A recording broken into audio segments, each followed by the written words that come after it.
Hello students, question number 20 from JEE Main 2021, 18th March, shift 2. The question is, let f is from R to R be a function defined as, कुछ इस तरीके से discretely defined function हमारे पास है, sin of a plus 1 x plus sin 2x upon 2x for x less than 0, b है for x equal to 0 and x greater than 0 के लिए हमारे पास कुछ इस तरीके से ये फंक्शन गिवन है. उसने बोला फंक्शन कंटिन्यूस है x इक्वल टू 0 पर, तो आपको बताना है a प्लस बी का वैल्यू कितना आएगा. तो सबसे पहली बात तो लिमिट निकालना है हमें दोनों, क्योंकि अगर कोई फंक्शन कंटिन्यूस है 0 पर तो इसका मतलब कि limit extending toward 0 negative of F X is equal to limit extending toward 0 positive of F X, और ये बराबर होगा एफ ऑफ 0. ये तीनों चीज़ें बराबर रही होगी तभी ये फंक्शन क्या है, कंटिन्यूस है. तो हम लोग क्या करेंगे, सबसे पहले तो लिमिट निकाल लेंगे दोनों. तो limit extending toward 0 negative, 0 negative के लिए फंक्शन हमारे पास ये है जो कि है sine of A plus 1 times X and plus sine 2x है और डिवाइडेड बाय 2x है.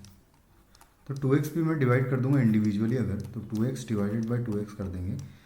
और ये बहुत स्टैंडर्ड लिमिट है ये तो, कि साइन 2x अपॉन 2x अगर 2x टेंडिंग टूवर्ड 0 है, क्योंकि x टेंडिंग टूवर्ड 0 है तो इसकी वैल्यू तो 1 हो जाएगी. और यहाँ पर हम लोग a प्लस 1 से मल्टीप्लाई एंड a प्लस 1 से डिवाइड कर देंगे इस पोर्शन के लिए पर्टिकुलरली.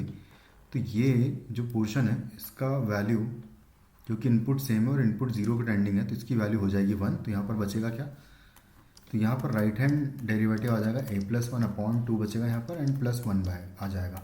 इसको सॉल्व करने पर आ जाएगा a प्लस 3 अपॉन 2.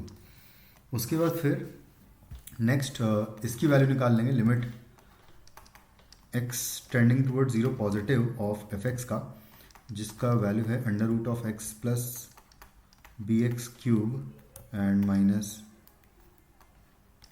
माइनस है root x divided by b x to the power है 5/2. हम लोग रूट एक्स ऊपर से कॉमन ले लेंगे तो आएगा लिमिट एक्सटेंडिंग टूवर्ड 0.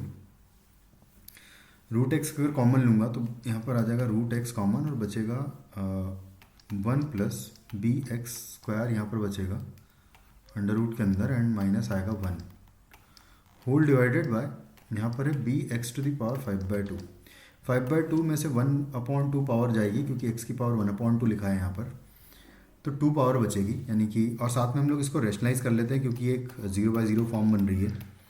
तो 1 plus B X square plus 1 से multiply and under root of 1 plus B X square plus 1 से डिवाइड भी कर देंगे. तो कुछ इस तरीके से आ जाएगा ये. यहाँ पर ऊपर तो a square plus B square हो जाएगा, यानी कि अंडर रूट यहाँ पर हट जाएगा एंड माइनस 1 का स्क्वायर 1 हो जाएगा, डिवाइडेड बाय यहाँ पर आएगा b इंटू एक्स स्क्वायर और आएगा under root of 1 plus B X square plus 1. कुछ इस तरीके से आ जाएगा लिमिट एक्स टेंडिंग टूवर्ड 0. उसके बाद ये 1 से 1 कैंसिल आउट हो जाएगा, फिर एक्स स्क्वायर कैंसिल आउट हो जाएगा, और उसके बाद यहाँ से b से b भी कैंसिल आउट हो जाएगा. उसके बाद फिर डायरेक्टली अगर हम यहाँ पर x इक्वल टू 0 पुट कर रहे हैं तो यहाँ पर वैल्यू हमें मिल रही है 1/2. कुछ ही आ जाएगा. तो बस ख़त्म है. तो तीनों चीज़ों को इक्वेट कर देंगे हम लोग कि a प्लस 3 अपॉन 2 बराबर होगा 1/2 के, और ये बराबर होगा b के, क्योंकि b जो है x इक्वल टू 0 पर वैल्यू है, f ऑफ 0 की वैल्यू. तो डायरेक्टली b का एक वैल्यू तो सीधा 1/2 आ गया है. उसके बाद इन दोनों को इक्वेट करेंगे यहाँ से तो a इज इक्वल टू -2 आ रहा है, तो a -2 हो गया. तो हमें पूछा उसने कि a प्लस बी का वैल्यू क्या होगा, तो a plus B is equal to हो जाएगा -2 प्लस 1/2, -2 प्लस 1/2. तो फाइनली हमारा आंसर हो जाएगा इस क्वेश्चन का -3/2. तो option 4th is the correct answer. Thank you.